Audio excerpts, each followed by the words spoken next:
नमस्कार दोस्तों।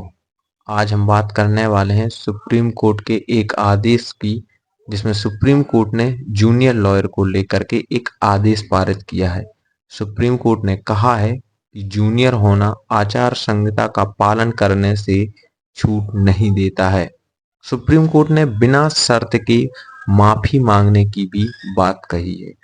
हालांकि भारत के मुख्य न्यायाधीश न्यायमूर्ति डी.वाई. चंद्रचूड़, न्यायमूर्ति जे.बी. पर्दीवाला और न्यायमूर्ति मनोज मिश्रा की पीठ ने कहा कि हम उच्च न्यायालय की इस चिंता की प्रशंसा करते हैं कि वकील को अदालत के समक्ष जो पेश होता है, वह सबसे पहले अदालत का एक अधिकारी होता है। उस क्षमता में कर्तव्यों का निर्वहन करने की उपेक्षा की जाती है।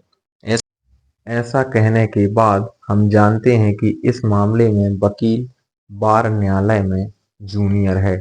बार में जूनियर होने के नाते व्यवहार की उचित संहिता का पालन करने में कोई छूट नहीं हो सकती, खासकर अदालत से निपटने के मामले में।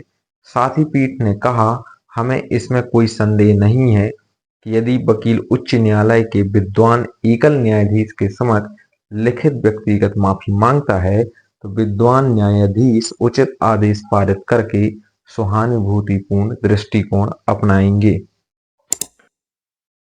हम बात करते हैं केस के टाइटल की। तो इस केस का नाम है Someshwar Deka and other versus Birsingh Deka and other के केस में ये कहा गया है। मामला इस प्रकार है कि याचिकाकर्ताओं ने आदेश 8 सीपीसी के रूल 1 के प्रावधान के तहत अनुदान समय के भीतर एक लिखित बयान दाखिल नहीं किया था।